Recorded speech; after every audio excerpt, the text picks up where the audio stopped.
Listo. Bueno.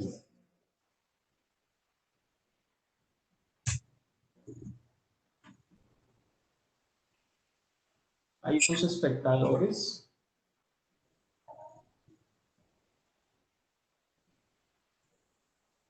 Vamos a estar pendientes de preguntas de YouTube para que podamos interactuar con la gente. Ya hay 21 espectadores, doctor. ¿Oyó? A las 7:30, en un minuto comenzamos. ¿Listo? Listo, listo.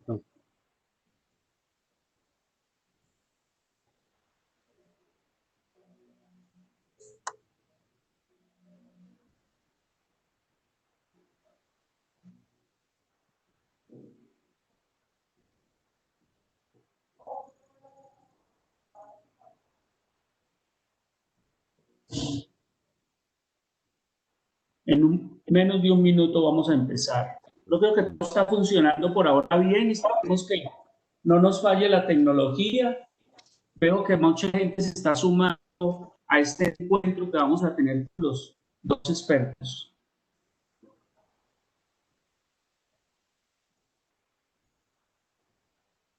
Bueno, muy bien. Vamos a empezar. Bueno, buenas noches a todos. Quien les habla, Jorge Luis Duque Valencia, decano de la Facultad de Ciencias de la Salud. Esta invitación la está haciendo la Universidad del Quindío y la Facultad de Ciencias de la Salud. Hoy tenemos dos invitados, como dicen, el doctor Gilberto García Zuluaga. Él es especialista en cuidados intensivos y es profesor de la Facultad de Ciencias de la Salud. Es director del programa de medicina y ya un ícono en la historia del programa de medicina de la región. El doctor Carlos Alberto Salazar, especialista en cuidados intensivos de la región, es médico intensivista de las unidades de cuidado intensivo de nuestra región, San Juan de Dios, la Sagrada Familia. Con los dos vamos a interactuar, vamos a tratar de esbozar los aspectos más importantes que tienen que ver con el COVID y el cuidado intensivo. Entonces, bienvenidos, doctores. Vamos entonces a hacer un balance con 3 diapositivas y luego empezamos una interacción con los dos expertos. La gente podría en el YouTube ir haciendo preguntas, pueden ir haciendo preguntas. Lo primero en el correo es esto, compañeros. Hoy, en la página del John Hopkins, la página de coronavirus de John Hopkins, teníamos 22.233.473 personas. La joya de la corona lo sigue ocupando Estados Unidos con 5,5 millones, Brasil con 3 millones casi y medio, India con 2.700.000, y mire cómo Colombia se está ubicando en el 8º lugar con casi 490.000 personas. En muertos estamos llegando a los 783.243, y la joya de la corona en muertos lo está colocando Estados Unidos con 172.000, Brasil lo sigue con 109.000 y México con 57.000. Esto es la página del Instituto Nacional de Salud. En este momento en Colombia hay 489.122 personas, casos activos 160 y casos recuperados 312.000, con fallecidos de 15.619 personas. Esta es la página 10 minutos de la Secretaría Departamental de Salud. Hoy tuvimos 46 casos nuevos, casos confirmados 783, casos activos 311, recuperados 451, y tuvimos un fallecido más con respecto a la cifra de ayer, y tuvimos 20 casos más con respecto a la cifra de ayer. Esto es básicamente el departamento del Quindío, y tenemos pendientes de reportar 324 muestras. Ese es el panorama que tenemos hasta ahora del COVID en mundo, Colombia y el departamento. Bueno, mis doctores, yo quiero que, si quieren, de forma alterna, cada uno va participando. Quisiera que le contáramos a la gente, a quienes nos ven, cuál es el grupo de mayor riesgo que va a la unidad de cuidados intensivos o que presenta complicaciones. Si quiere, comenzamos con el doctor Salazar, y el doctor García hace aportes a lo que el doctor Salazar menciona. ¿Listo, doctor? Muchas gracias, Jorge Luis, por la invitación. Saludos al doctor Humberto García. Bueno, la experiencia que hemos tenido aquí con los casos, siendo que esta es la unidad de COVID del departamento del Quindío, tenemos que la mayoría de pacientes son de sexo masculino, Y voy a hablar los 62.7%, perdón, 62.7 años de edad, los pacientes que llegan y los fallecidos 65%, 65 años.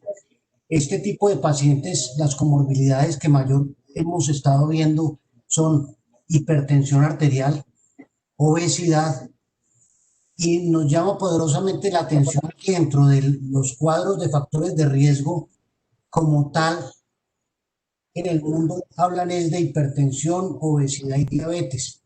Pero yo pienso que lo que hemos visto es pacientes con enfermedad pulmonar obstructiva crónica son muchos y aumentan mucho la comorbilidad, porque estos pacientes que nos ingresan a cuidado intensivo ingresan a ventilación mecánica y esto aumenta mucho más la comorbilidad y los problemas respiratorios que tenemos con esos. Adelante, doctor García. Doctor García. Quisiera dividir los factores de riesgo como en dos, pudiéramos o tener en cuenta dos elementos importantes. Primero, factores de riesgo relacionados del doctor Salazar. Yo no veo acá en la lista la obesidad. Y definitivamente hemos tenido algunos pacientes obesos en los cuales pues la respuesta no ha sido. Segundo, factores de riesgo relacionados desde el punto de vista del ingreso, de criterios diagnósticos y de paraclínicos. Definitivamente los marcadores nos muestra una evolución más bien pobre o un mayor compromiso, y así está escrito, es el dímero D. Hay que tener en elementos de base para analizarlo. Hay que tener en cuenta que otras patologías también lo incrementan. Pero en definitiva, que hay uno, epidemiológica, estaríamos hablando de la parte de la obesidad, lo que él mencionó, enfermedad pulmonar obstructiva crónica, y obviamente en los cuales está la deshidrogenasa láctica, está el dímero D y está la ferritina.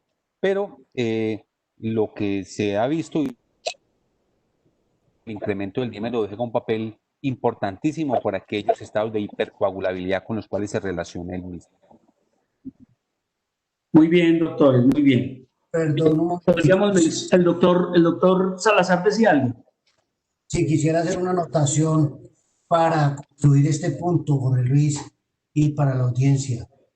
Nos hemos dado cuenta que la mayoría de pacientes que nos ingresan y hemos podido establecer con ellos un contacto directo, ellos han guardado la cuarentena, ellos han respetado. Entonces, ¿por qué han sido infectados? Eso es por lo que todos conocemos y es importante recalcar. Es el sobrino, es el nieto, es el primo, es el hijo que no guardó la cuarentena, que estuvo desjuiciado y a la persona, a la abuelita o a la tía que estuvo respetando la cuarentena, viene, la saluda y le deja la infección. Muy bien, doctor, muchas gracias. Quisiéramos mencionar cuáles son las complicaciones. O sea, sabemos cuáles son los pacientes que más frecuentemente se complican al cuidado intensivo, pero cuáles son esas complicaciones para después dar paso a la explicación de las complicaciones. Si quiere, comencemos por el doctor García. Doctor. Las complicaciones son de diferente índole. Obviamente en ellas juegan un papel importante los factores de riesgo que el paciente tiene. Aunque si se revisa desde el punto de vista estadístico, uno puede encontrar algunas cifras que no son. Sí, hemos observado básicamente dos. Una se relaciona con la lesión renal aguda, que la vemos con algunos eventos relacionados con cardiopatía isquémica o más bien con miocarditis, es lo que hemos visto nosotros en eso. Del trastorno severo de la oxigenación producido obviamente por el virus, pero aparte de esas, pues, entonces trastornos de la coagulación, encontramos, como ya se los dije, lesión renal aguda, miocarditis, también puede aparecer algo que nosotros pues hemos visto más en el caso que analizamos. Doctor Salazar, ¿quiere agregar algo? Básicamente son los que dice el doctor García, pero hemos visto un incremento bastante marcado en los pacientes con falla renal, ya sea una falla renal, una crónica agudizada o con los factores de riesgo que veníamos, con las comorbilidades previas del paciente. Como era una diabetes, una hipertensión, se desarrolla rápidamente una falla renal y fácilmente los pacientes requieren un soporte de reemplazo renal, sea una terapia renal continua, una venosa continua o una hemodiálisis convencional. Doctor, se Yo menciona quisiera, incluso que... Dale, dale, doctor García. yo quisiera agregar al respecto. Pues las podemos como dividir en dos momentos. Un primer momento, la complicación del paciente que está internado en la unidad de cuidado intensivo y una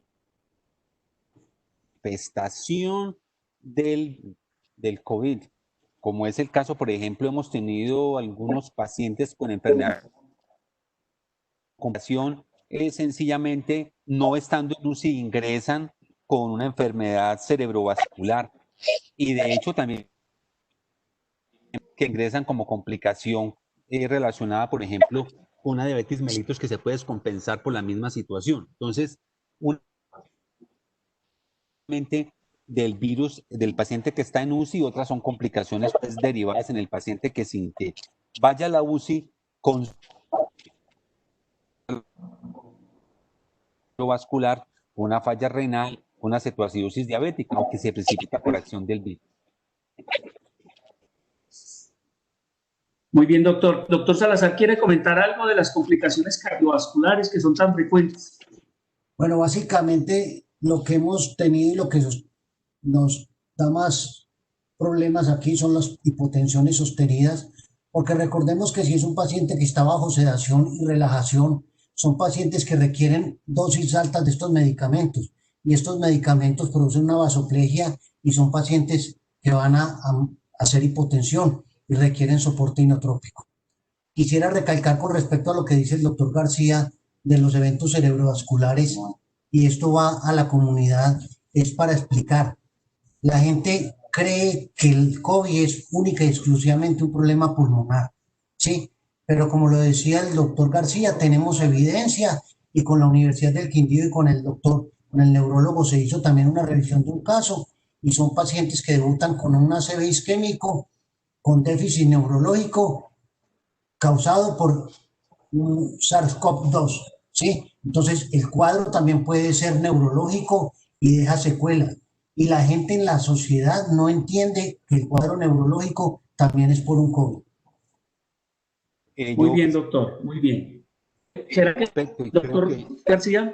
señor, quisiera complementar también algo al respecto de lo siguiente. Aquí vale la pena aquí tenemos que cogernos de la historia clínica y hay que hacer una muy buena historia clínica, porque hemos tenido algunos pacientes. Tuvimos un paciente que consultó sencillamente por un infarto agudo de miocardio. Pues obviamente conocemos todo el proceso fisiopatológico paciente, se encuentra una serie de marcadores epidemiológicos importantes. Entonces, eso para decirles que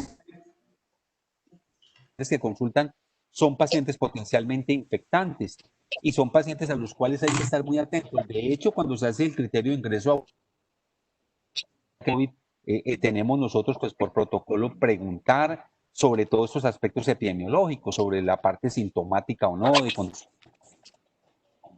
importantísimo no descuidar el valor que tiene la historia clínica, porque a veces manejamos el paciente porque llegó por el infarto, porque llegó por la... que cuando se el paciente previamente venía con sintomatología respiratoria importante.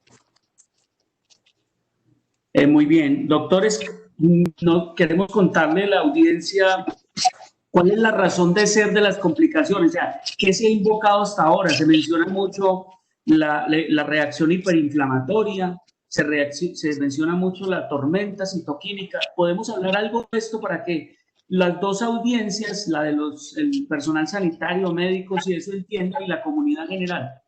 Doctores. Doctor García y luego doctor Salazar. Podemos mencionar, yo diría, como en tres líneas importantes. La primera es que definitivamente es un proceso. Entonces, cuando uno evalúa los marcadores de inflamación, comienza por la ferritina, la proteína C reactiva, entre otras cosas. Respuesta importante relacionada con activación de interleuquinas, citoquinas, factores de necrosis tumoral. Y obviamente hay toda una respuesta a nivel de activación de neutrófilos, de leucocitos y de linfocitos. Y lo tercero es que se predispone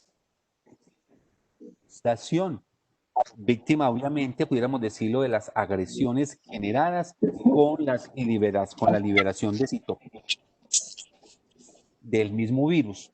Además de eso, hay que tener en cuenta gran parte pues de la lesión que esta relación se describe un elemento muy importante y explica de cierta manera, y es obviamente activar cascada de coagulación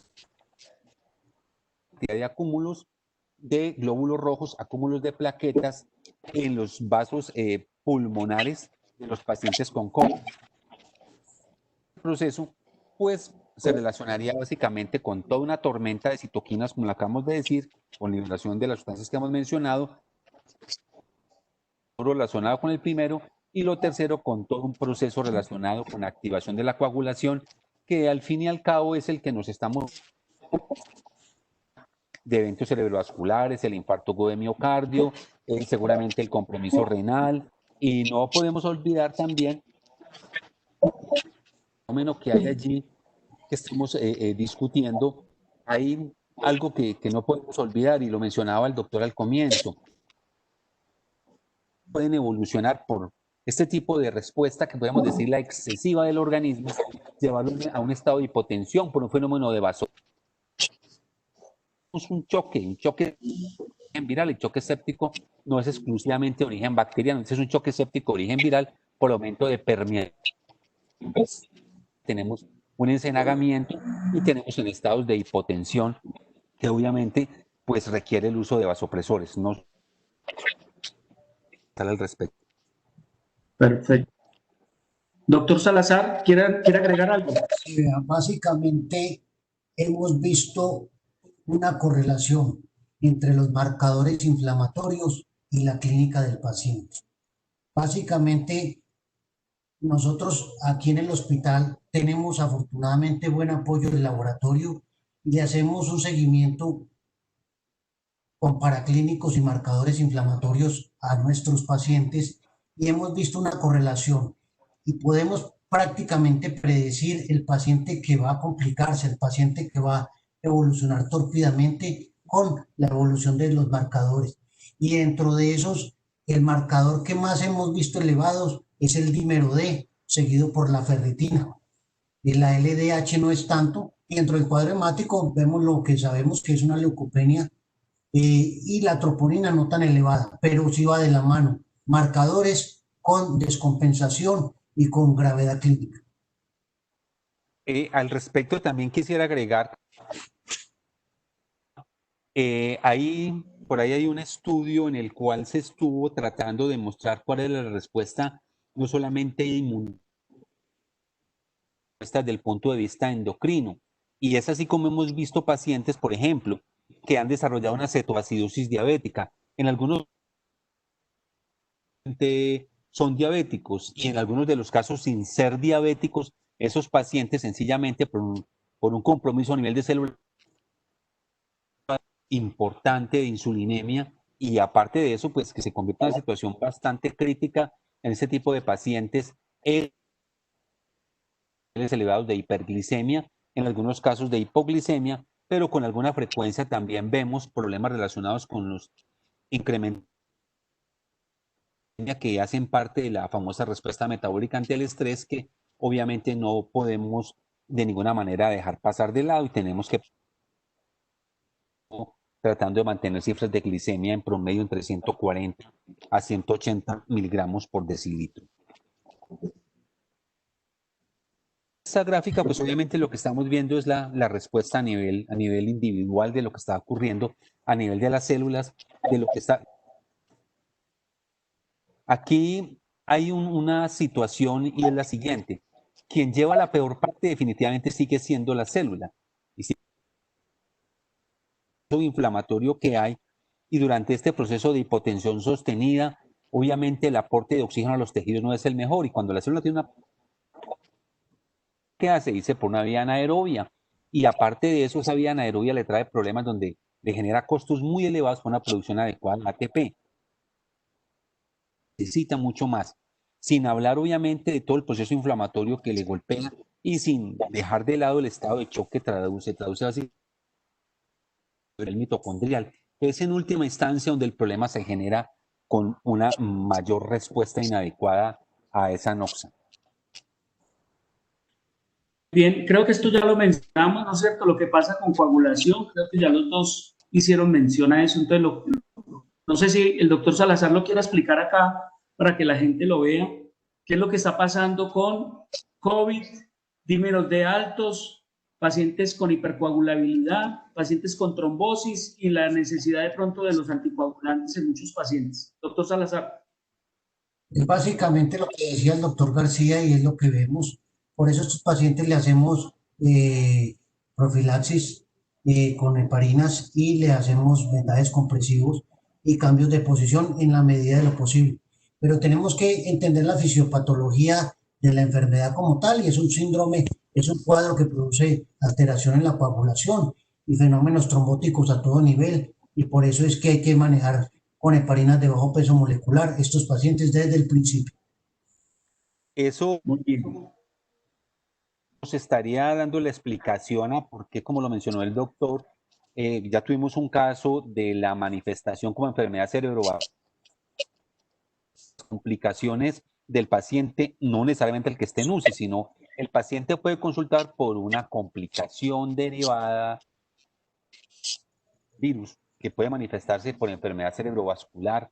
En algunos casos, esos pacientes, por ejemplo, con compromiso miocárdico, una falla cardíaca, es decir, pueden algunas manifestaciones relacionadas con eso, pero lo más importante, ya lo mencionó, de lo que nosotros hacemos es sencillamente utilizar el hacer el seguimiento con el paciente a través del dímero D, deshidrogenasa láctica, ferritina, que son marcadores que nos van mostrando como a diferentes.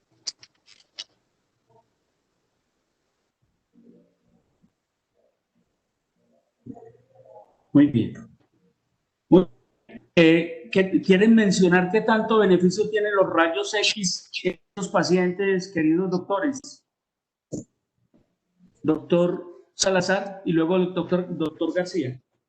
Bueno, sabemos que el estándar como tal no es la radiografía de tórax, Ajá. pero hay que tener en cuenta que el gol estándar no puede ser el TAC. No todo paciente se puede taquear.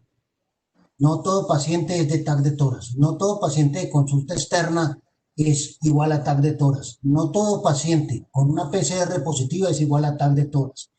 Como lo decía el doctor García, hay que prima la clínica del paciente. Entonces, dentro de un estudio de un paciente, si está sintomático, se le toma la radiografía de tórax, pero no todo paciente es igual a la radiografía de tórax. Y dentro de la constelación de situaciones que podemos ver, que yo creo que la vamos a hablar más adelante, es lo de los hallazgos del TAC. Ahorita podemos seguir, pero no es el gol estándar a todo paciente tomar la radiografía de tórax y a todo paciente tomar el TAC de tórax. Doctor García, ¿quiere hacer un comentario sobre el TAC de tórax? Y le pedí al doctor Salazar, él inclusive por ahí ha sido muy acucioso, entonces si nos quiere contar yo le complemento algo con relación al TAC de tórax. Sí, doctor Salazar. Lo que sí quisiera dejar claro es que no hay un hallazgo patognomónico pues de COVID en imágenes muy sugestivas pero correlacionadas con la parte clínica que no podemos perder de vista. Y de pronto ya para darle la palabra, en algunos casos en los pacientes que no tenemos, es decir, la radiografía de tórax no nos da la información general, pero con gente con clínica encuentra hallazgos bastante sugestivos.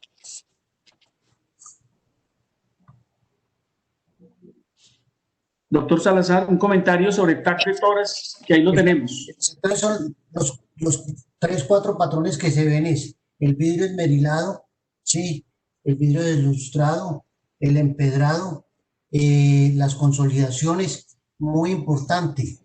Paciente con COVID es poco el cuadro que se ve con derrame, no. Entonces, consolidación, vidrio deslustrado y empedrado, Plexilo.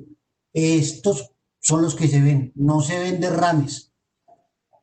Quisiera anotar dentro del cuadro que estamos en la parte de radiología, la ecografía ha perdido importancia en el paciente de COVID. No es porque tenga mala importancia, porque no sirva la ecografía, no. Es que la ecografía demora que el radiólogo se demore 15, 20 minutos con ese paciente cambiándolo de posición. Y esto es un riesgo para el radiólogo y es un riesgo para el técnico. Entonces, por eso la ecografía de tórax en el paciente de COVID, quiero dejar claro, el paciente de COVID ha pasado a un segundo lugar. Entonces, primero tenemos la radiografía y segundo el TAC de tórax. Y el TAC de tórax no puede ser una imagen para hacer seguimiento clínico de los pacientes. Por favor, los pacientes ni se alivian, ni se empeoran, ni se hace seguimiento. Se hace es con la clínica, con la ayuda del TAC de tórax. Doctor García.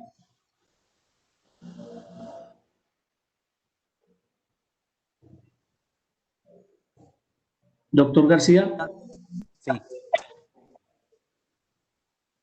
Clínico radiológica, que es importante.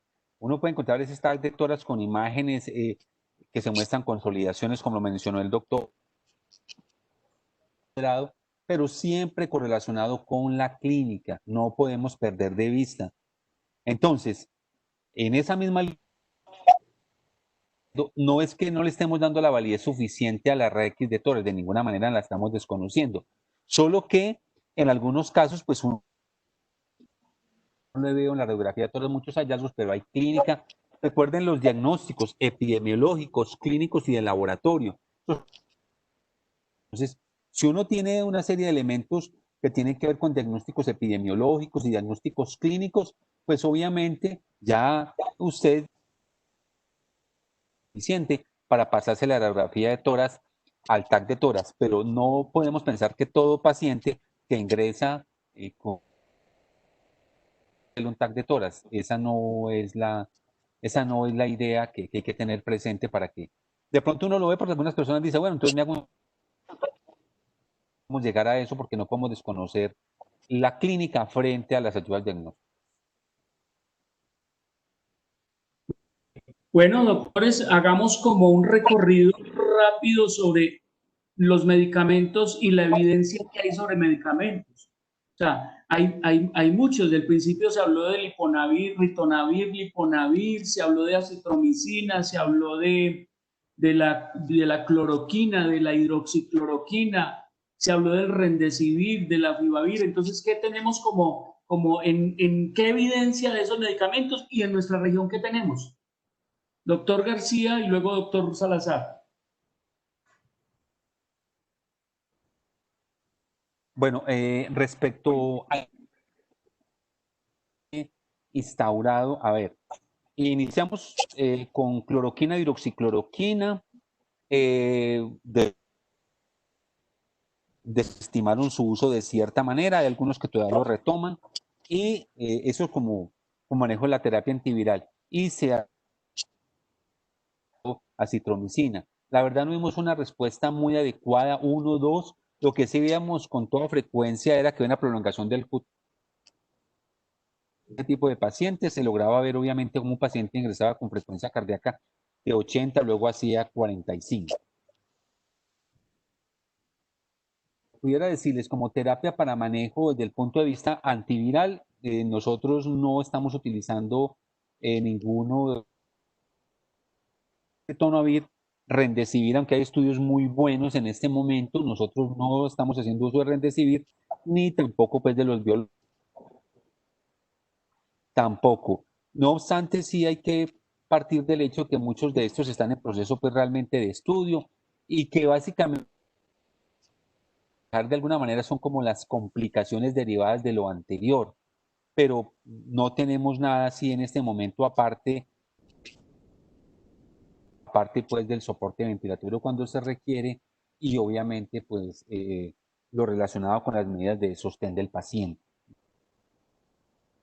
con Doctor, relación a esa parte. doctor Salazar, de pronto me gustaría que mencionara algo referente, por ejemplo, al uso de corticosteroides, que entiendo ahí una buena evidencia y en qué momento usarlos, doctor, y del plasma convaleciente. Pero nosotros nos apoyamos de las guías y los protocolos a nivel nacional. Y definitivamente la dexametasona la estamos utilizando desde el ingreso del paciente. Utilizamos 6 miligramos día por 10 días. Sabemos que es un cuadro inflamatorio y el cuadro inflamatorio, el, el esteroide nos va a ayudar a mediar esta cascada inflamatoria. Siempre acompañamos estos pacientes. Es el único esteroide que estamos utilizando y el único esteroide que está aprobado por la Sociedad Colombiana de Infectología. Nos ha ido bien no hemos tenido efectos colaterales y seguimos utilizándolo dentro del protocolo de manejo de la UCI. Lógicamente, como decía el doctor García, con las heparinas, con la anticoagulación, con la antiagregación, los líquidos es un factor muy importante en estos pacientes. Estos pacientes no se pueden sobrecargar de líquidos, ¿sí? No se pueden sobrecargar de líquidos por varias situaciones. Primero, no es lo mismo mover una caja torácica con 10 litros de más. Segundo, la parte renal se nos puede afectar. Y tercero, recordemos que nosotros estamos manejando pronación en esos pacientes y la pronación se dificulta mucho cuando el paciente tiene mucho sobrepeso. Y además, si son pacientes obesos, esto se dificulta mucho más. Doctores, ¿será que mencionamos algo? Porque yo sé que aquí en la audiencia es posible que haya comunidad general. ¿Por qué no les mencionamos algo de evidencia de ivermectina, evidencia de ibuprofeno? Porque hay mucha gente utilizándolo. Entonces, ¿qué tenemos hasta ahora en la literatura sobre eso? Doctor Salazar y doctor García. Bueno, como todos los medicamentos, han sido una guerra de laboratorios, ha sido una guerra de especulaciones y nosotros no utilizamos sino lo que tiene una evidencia y que va a favor del paciente. Entonces, la ivermectina pasó su cuarto de hora, como se dice vulgarmente, y nosotros no la estamos utilizando. Nosotros no tenemos experiencia con el interferón y la experiencia en Colombia es baja. Con el plasma tenemos entendido que en Medellín y en San Ignacio, en Bogotá, tienen Bogotá. pero nosotros no tenemos experiencia. Parece que van con unos estudios bien adelantados, ojalá y por el beneficio de todos nosotros, me incluyo, salgan adelante, pero en este momento no la estamos utilizando, no tenemos experiencia y no hay estudios concluyentes de esta situación. Perfecto. Doctor García, ¿quiere anotar algo? Medicamento que pues se ha discutido mucho y se ha utilizado desde tiempos atrás y ese manejo con la colchicina. Nosotros tampoco hemos tenido la verdad, por lo que menciona el doctor, que hay algunos estudios y creo que se están haciendo aquí en Colombia con colchicina y está pendiente de hacer un estudio con pacientes con colchicina, pues por lo que tiene y lo demás. Pero la verdad, no. El doctor también mencionaba el manejo de los líquidos. Nosotros generalmente manejamos esos líquidos restrictivos por kilogramo de peso, es decir, a 60, 70 cc por hora, dependiendo por lo que se acaba de mencionar. Y otra parte, pues, del manejo que se el soporte cardiovascular, obviamente el soporte ventilatorio y todas las medidas relacionadas con tratar de prevenir por la neumonía aspirativa, la otra parte la prevención de úlceras, la tromboprofilaxis, ¿no? Todas esas cosas que son inherentes al manejo de un paciente que se ingrese por una patología de COVID-19 o no. Muy bien, doctores, podemos mencionar los criterios de ingreso de los pacientes a la UCI, o sea, ¿qué pacientes deben entrar definitivamente a la UCI? Doctor Salazar, luego doctor García. Básicamente los criterios son de índole hemodinámico, de paciente con inestabilidad hemodinámica, paciente con soporte inotrópico, paciente que no responde a bolos de volumen, paciente con goteos de norepinefrina y o vasopresina, de índole respiratorio, pacientes con severos trastornos de oxigenación. Es importante recalcar aquí, como me decía ahorita mi fan número uno, mi hija, recordar las PAFIs. Hemos tenido pacientes con PAFIs que, pues yo llevo 15 años en cuidado intensivo y básicamente no había visto pacientes con PAFIs tan bajitas, PAFIs de 45, 50, y esto es, en otro escenario sería esto incompatible con la vida. Pero recordemos la hipoxemia tolerable, la hipoxemia feliz, la hipoxemia que toleran estos pacientes. Entonces, desde el índole respiratorio, trastornos de oxigenación y pacientes que requieren soporte inotrópico. Desde el índole renal, pacientes que requieren terapia de reemplazo renal porque y o asociados a ventilación mecánica. Básicamente, estos serían los pacientes. Tendremos otro tipo de pacientes que son los que hablamos al principio. El paciente con un evento cerebrovascular de tipo isquémico es sospechoso de COVID hasta demostrar lo contrario. Y este tipo de pacientes también lo manejamos en la UCI hasta tener un PCR negativo.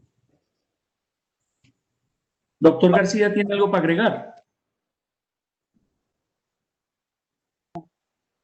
Dentro de los criterios de ingreso a UCI, pues podemos agruparlos como fases. Una primera fase es el criterio del punto de vista clínico que tanto hemos rescatado.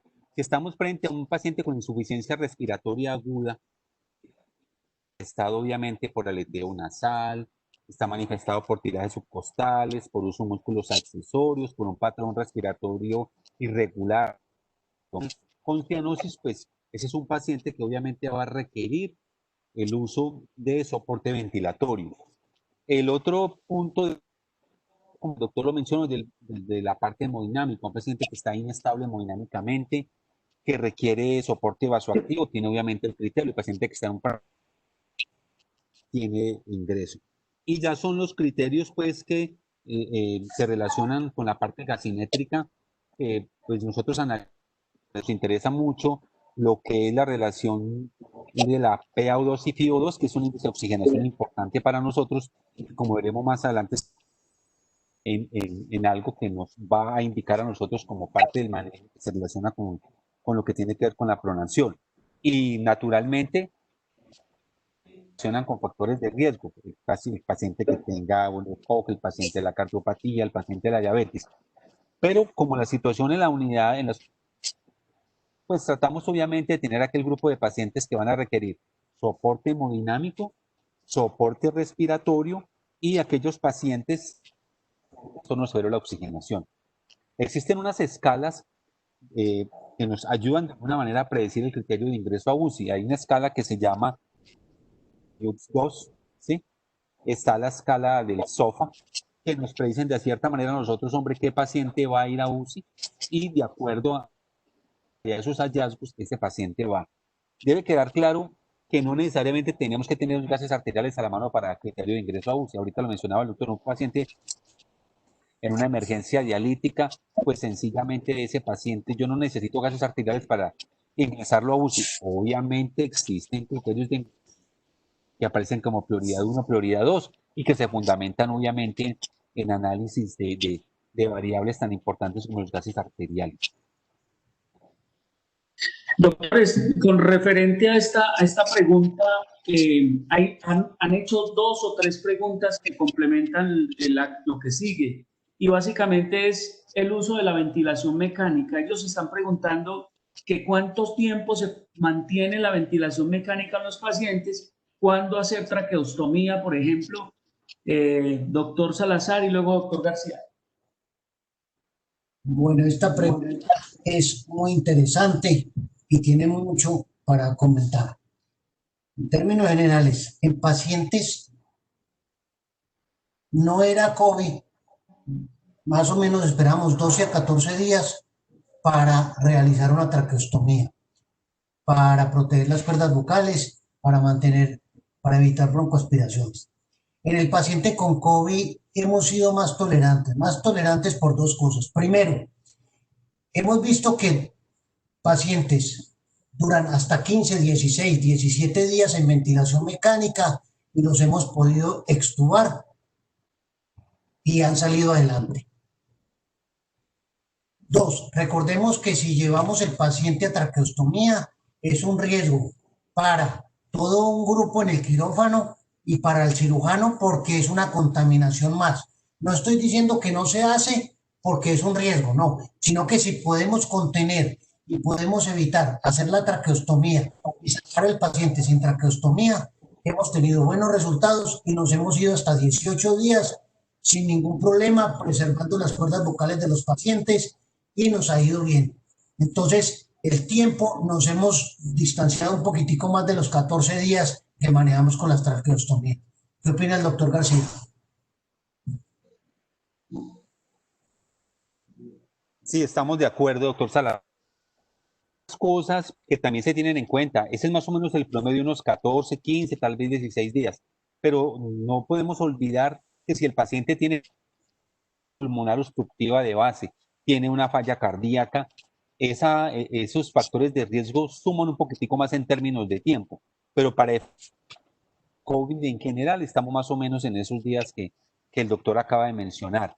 Y naturalmente que eso también pues va a depender de y de otros factores, tales como, por ejemplo, en la medida en que se tiene mucho mayor tiempo de estancia en UCI, existen riesgos propios de la estancia en UCI. En UCI, dentro de las múltiples complicaciones propias de pacientes, así no sean COVID, es la neumonía asociada a ventilación mecánica. Entonces, en un momento determinado nos puede a nosotros ampliar mucho más el tiempo de estancia en UCI. Y aquí ya tendríamos que pasarnos, obviamente, que hemos mencionado de anticoagulación y la parte de esta terapia implicaría el uso de terapia pues antimicrobiana empírica con hemocultivo.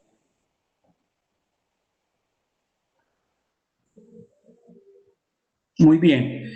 Doctores, ¿quieren mencionar? Están preguntando que qué pasa con el uso y la dosificación de inotrópicos en el paciente que tiene riesgo de arritmias, aunque sabemos que estos pacientes per se tienen alto riesgo de arritmias. ¿Qué piensan de eso? O sea, prima, doctor Salazar, dale. en un momento dado, prima el problema de hipotensión con los riesgos y las complicaciones que nos va a traer y no el problema de la arritmia.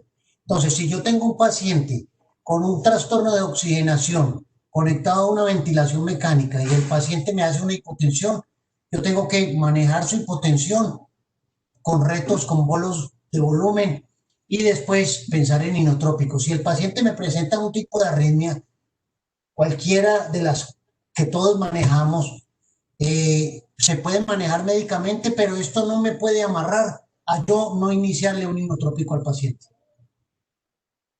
Listo, muchas gracias, doctor. Doctor García, ¿quiere contar algo más de ese manejo integral del paciente? Por ejemplo, lo que se menciona de la pronación de esos pacientes. ¿Por qué se hace pronación en los pacientes? Pues no necesariamente COVID, pero ¿cuál es la razón de ser para la gente que ve que voltea a su familiar boca abajo y uno le da la primera sensación es que en esa posición uno respira con más dificultad? Cuéntenos, por favor. Yo quisiera también ampliar, doctor Salazar, respecto a los inotrópicos.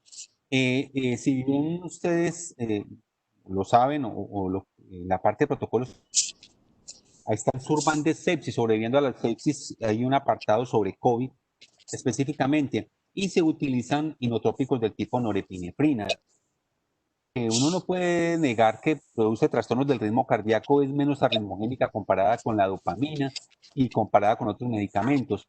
Y hay que un estado de hipotensión sostenida en un paciente con un problema de oxigenación. Recuerden que el aporte de oxígeno a los tejidos se relaciona con el gasto cardíaco, el contenido arterial de oxígeno y la tensión arterial, pues obviamente, y con un contenido arterial de oxígeno que está deficiente por problemas con la hemoglobina, pues obviamente le voy a generar, aparte de estar, le doy un menor aporte de oxígeno. Entonces hay que sopesar riesgo-beneficio, hay que manejarlo, como él bien lo mencionó allí, con retos de volumen el soporte vasoactivo, independiente pues de la posibilidad uno de que genere trastornos del ritmo cardíaco. Doctor Salazar. Perdón, doctor García. Con respecto a la pronación, recordemos que este es relacionado con alteración para la parte médica entre ventilación y perfusión. Este es un desequilibrio específico de ventilación-perfusión, que están ventiladas y perfundidas. Normalmente cuando uno está en posición supina, todo el peso de las vísceras abdominales y del mediastino recae sobre la parte dorsal, recae obviamente sobre el tórax, sobre los pulmones. Y eso limita en parte la llegada de flujo sanguíneo y limita en parte la ventilación. Pero uno se pregunta, bueno, y normalmente, ¿por qué eso no ocurre? Porque ya tenemos un sistema respiratorio competente. Cuando se hace la pronación, ¿qué es lo que hacemos nosotros? Al ponerse el paciente pronado, le estamos quitando todo el peso de las vísceras y de todo lo que hay dentro del mediastino y permitimos que esas áreas dorsales del pulmón, esas áreas posteriores, se oxigenen un poco. No se oxigenan en la ventilación supina. Y lo otro, hay un fenómeno importante, y es que al parecer algunos de los alvéolos que están cerrados se pueden abrir un poco más comparado con la posición supina. Además de eso, pues obviamente en la parte hemodinámica puede de la situación. Pero sí hay estudios obviamente que demuestran, y de hecho nosotros evidenciamos claramente cuando tenemos un paciente de 59, 60 y lo pronamos y vemos cómo de forma dramática, por lo menos temporalmente, sube esa saturación y sube la oxígeno. Hay una serie de contraindicaciones para pronar los pacientes, pero pudiera decirles en general que la respuesta a la pronación se relaciona básicamente con mejorar la ventilación a nivel pulmonar y de esa manera mejorar la oxigenación.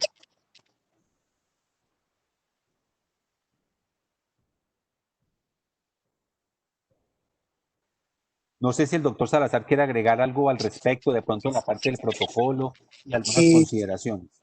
Pues, doctor García, yo quisiera agregar para que, como esto está siendo escuchado por muchas personas y no todos pertenecientes pues al gremio de la salud o al cuidado intensivo, es importante aclarar, primero, este paciente que se va a pronar tiene que estar sedado y relajado, con horas menos 5, o sea, totalmente sedado y relajado. Segundo, este paciente no se le suspende la nutrición, se le continúa con nutrición enteral, trófica, ¿sí? Hacemos generalmente 18 horas pronado y 6 horas en decúbito lateral. El seguimiento o no seguimiento de la pronación depende de la respuesta gasimétrica que nos den los pacientes. Como bien lo decía el doctor García, si no tenemos inconvenientes, si no tenemos ninguna contraindicación para pronar el paciente, vamos viendo y según la respuesta que nos dé podemos utilizar 2, 3 días, todo nos va a decir el paciente hasta cuánto tiempo nos vamos a ir con la pronación. Muy bien, doctores. Me disculpan, pero perdimos la conexión con el computador inicial. Me tocó venirme para el celular. Entonces, yo quisiera que, no sé, habláramos de otros aspectos del manejo integral. Doctor Carlos Salazar, habíamos hablado de la importancia de la comunicación con la familia, la interacción. ¿Usted nos quiere ampliar ese tema que también lo estaban preguntando en el chat? Este es un tema supremamente importante, de vital importancia. Nosotros sin familia no somos absolutamente nada. Recordemos que esta pandemia ha hecho que nos alejemos y que la medicina se vuelva más complicada. ¿Por qué? Porque alejamos al paciente de sus seres queridos, pierden todo contacto con el ser querido. Y recordemos que los hospitales a nivel mundo están prohibidas las visitas. Y cuando están en cuidado intensivo, pues mucho más. Entonces, un paciente que puede estar 20 días, un mes alejado de su familia. Entonces, nosotros tratamos de hacer menos doloroso esta situación, más llevadera esta situación. ¿Cómo lo hacemos? Llevamos un registro diario de llamada telefónica por el familiar más allegado, sea la esposa, sea el esposo, sea el hijo, una verificación de todo y llevamos una anotación y un registro de quién llamó y a quién se le dio la información. Todos los días se da este tipo de información y 2 veces a la semana se hace una videollamada por medio de la psicóloga. Se hace un acompañamiento, una videollamada. La videollamada es con un respeto al paciente. Hay que respetar a nuestro paciente y respetar la intimidad del paciente. Se le pide permiso al familiar y se hace una videollamada y se le muestra ser querido. Ustedes no saben cómo descansan las familias a que su ser querido asiste sea en la cama.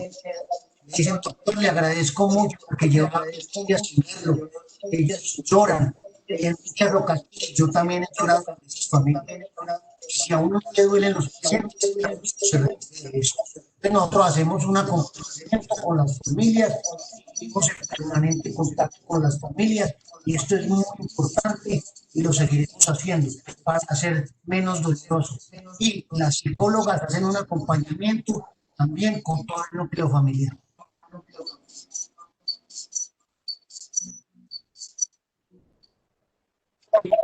Doctor, parece que perdimos conexión. Ya estoy tratando de volver a retomar. Un minutico, para que entremos en la última parte.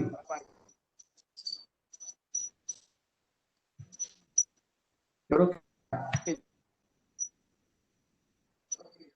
ya. No sé si tengo que volver a comentar algo de lo que hablé o... Vamos a retomar de la familia, porque vamos a tomar de la familia, que creo que ya estamos entrando otra vez en conexión con la gente. Parece que están otra vez los 70 invitados. Permítanme un momentico.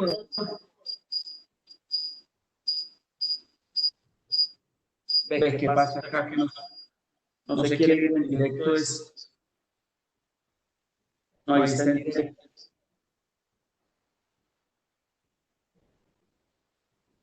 No sé.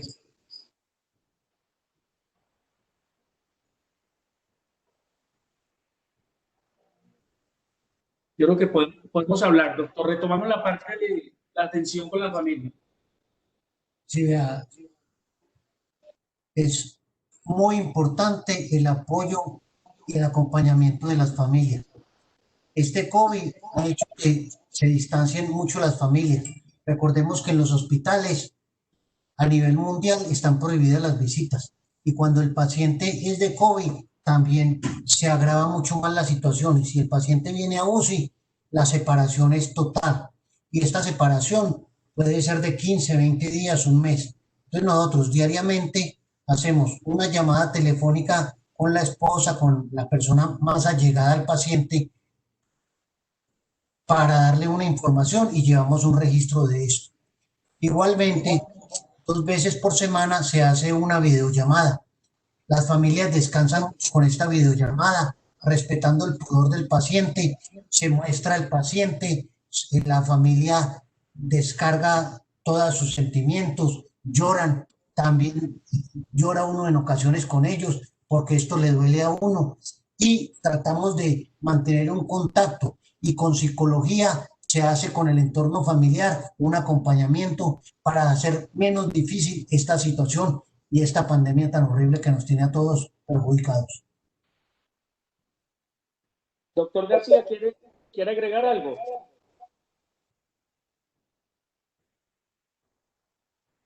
Sí, yo creo que lo que menciona el doctor es muy cierto.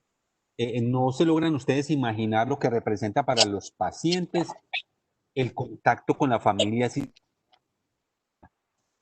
obviamente con el consentimiento del caso, pero pues a ver, ellos quieren verlo y el paciente va saliendo, sí que es reconfortante eso. Nosotros nos damos obviamente a la tarea de hacerlo con la psicóloga y no estamos mostrando nada. La gente pues no se asombre viendo una cantidad de aparatos de máquina, sino el paciente, y obviamente muchos de ellos, a pesar de estar intubados, algunos con el medio, y eso para la familia es importante, mostrarles, decirles o que la familia les hable. Era algo que realmente nosotros nunca habíamos contemplado mucho, pero con esto hemos aprendido muchas cosas, hemos roto muchos mitos en la medicina, que yo creo que la verdad cada vez nos sorprendemos más, hacíamos, las que debemos de hacer ahorita, pero importantísimo, totalmente de acuerdo con familia. Doctor Salazar y doctor García, la gente también estaba preguntando la importancia del aislamiento y ese tipo de medidas en eso. Cuéntenos a ver qué les podemos decir a la gente. Pues partamos de la base que tenemos un paciente con una enfermedad identificada que es el coronavirus. Si lo tenemos identificado, hay que aislarlo para proteger de la familia y del personal médico. Por eso es que las entradas y las visitas están restringidas, porque nos tenemos que proteger nosotros y tenemos que proteger a nuestros pacientes. Entonces, esas visitas hacen que el que viene traiga el virus y o se lo lleve. Y entonces sería un riesgo en doble sentido en el cual tenemos que proteger a nuestro paciente y no ponernos en riesgo.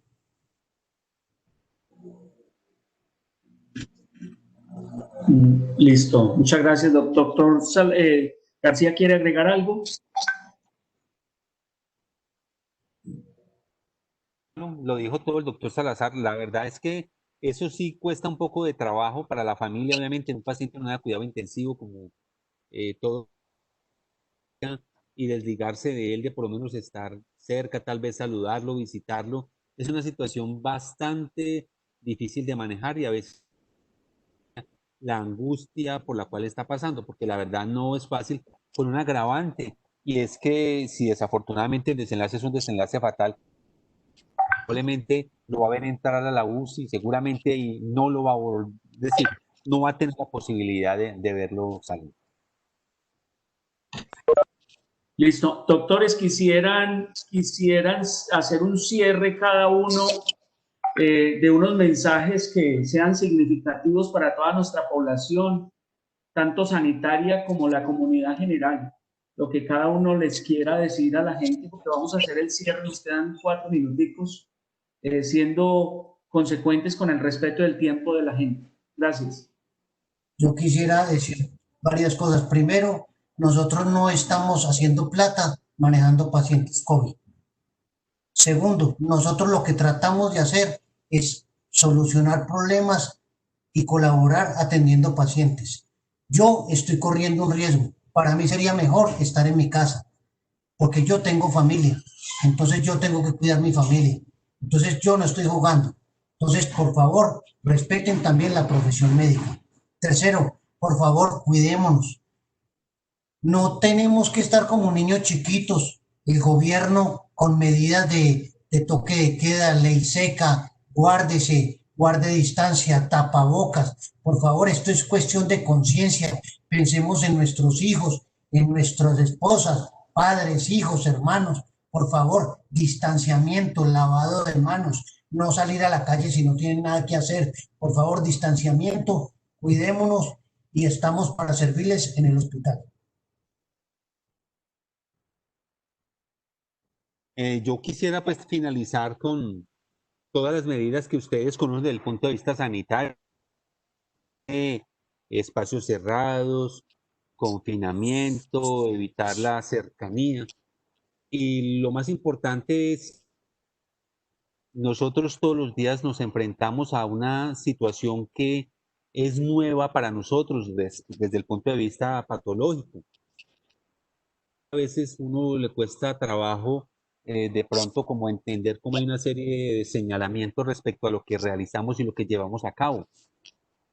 Entonces, el llamado es primero a que ya estamos en una época en la cual la importancia es el autocuidado que cada uno tenemos y el autocuidado que si yo me cuido, pues obviamente estoy cuidando también a mi familia.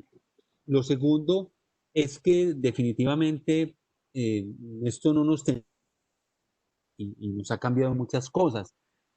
Saliéndome un poquitico de esa parte, yo creo que hay una serie de hitos en la medicina que a mi manera de ver han cambiado. Ya para eso antes de reanimar un paciente, ya no entramos con un código azul y rápidamente reanimamos un paciente. Lo segundo es que no podemos olvidar médicas que todos los pacientes tienen alguna posibilidad de ser infectantes, de suerte que tenemos que tenernos elementos de protección permanentes. El tapabocas no se de manera. Todo el tiempo con él, el lavado de manos y lo demás, creería que gran parte de la esencia está en eso. Ya las medidas pues, relacionadas de áreas y con lo demás es una situación de índole gubernamental, pero creo que en este momento la responsabilidad es exclusivamente de nosotros y no necesariamente sanitaria.